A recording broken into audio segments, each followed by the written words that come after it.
Mama Bear's Reading Den. Welcome.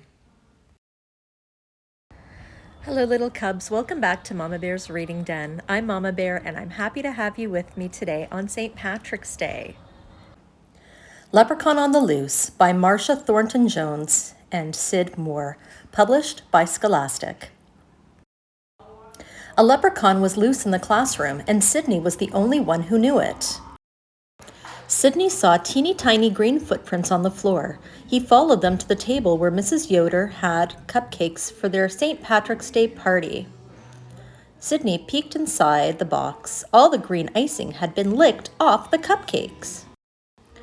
Sydney set out to find that leprechaun. It was plain bad luck when he stepped on his own shoelace. Oof! Whoosh! Splat!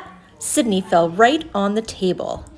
Sydney ruined our party snack. Della Puddington told everyone when Mrs. Yoder threw away the squished box.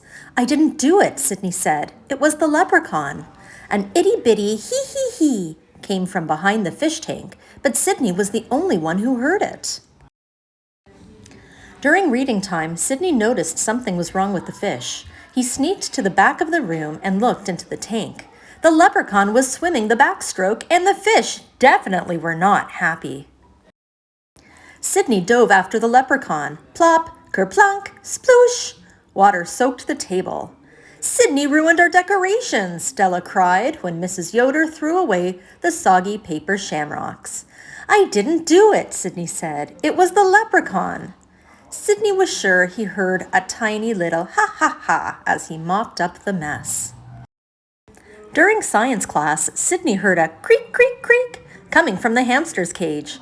Sydney tiptoed to the cage. He carefully opened the door and came face to face with the leprechaun. While Sydney and the leprechaun stared at each other, the hamster ran out the open door and across the table. Sydney dived after the hamster. Boom! Bam! Crash!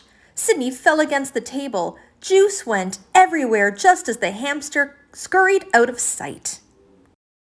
Our juice is gone, Della said with a sniffle. So are the decorations and all of our cupcakes. Sydney ruined our St. Patrick's Day party. Sydney was sure he heard a faint tee-hee-hee from behind the stack of reading books. Nobody believed that Sydney didn't do it. There was only one thing for him to do. He had to catch that leprechaun. At recess, Sydney sneaked past his teacher and ran to the art corner. Everything he needed was there. Sydney pounded and snapped and glued.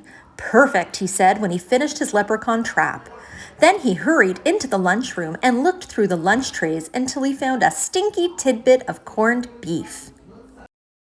Sydney carefully reached inside his leprechaun trap with the bait. Just then, his foot knocked into the back of the trap. Swish, clang, zing! Sydney was caught inside. He heard the tippity-tap-tippy of itty-bitty boots. I do believe I've caught me a boy, that I have, said the leprechaun with a grin. Let me out, Sydney begged. The tiny man scratched under his tall green hat. Now why should I be wanting to do a thing such as that? Sydney thought fast. Come closer and I'll tell you a secret, he said. Secret? I love secrets, said the leprechaun as he inched forward. That's when Sydney made his move. He reached out and tickled the leprechaun right under the chin. Ha ha ha! Hee hee hee! Ho ho ho! The leprechaun fell down and hit the trap door. The door flew open. Sydney rolled out and pushed the leprechaun inside. Swish, clang, zing! I've got you, Sydney yelled. Now I can prove that you ruined the party, not me. Party, said the little man. I'll make you a deal. Let me go and I'll save the party. Then I'll be gone and you'll never see me again. How can a leprechaun save our party? Sydney asked. With me treasure, of course. Should he keep the leprechaun and prove he didn't ruin everything? Sydney wondered. Or should he let the leprechaun go home and save the party for all his friends? Sydney was running out of time. His class was right outside the door. He had to decide. Quick, tell me where your treasure is, Sydney said. He leaned close and the leprechaun whispered in his ear. Sydney knew a deal was a deal. He opened the trap door and watched the leprechaun climb out. The leprechaun turned one last time and tipped his hat at Sydney. Then the teeny tiny man slipped out the window and was gone. Sydney found the treasure right where the leprechaun said it would be. It was just what he needed to save the party. The class cheered. Even Dalla Puddington smiled at Sydney.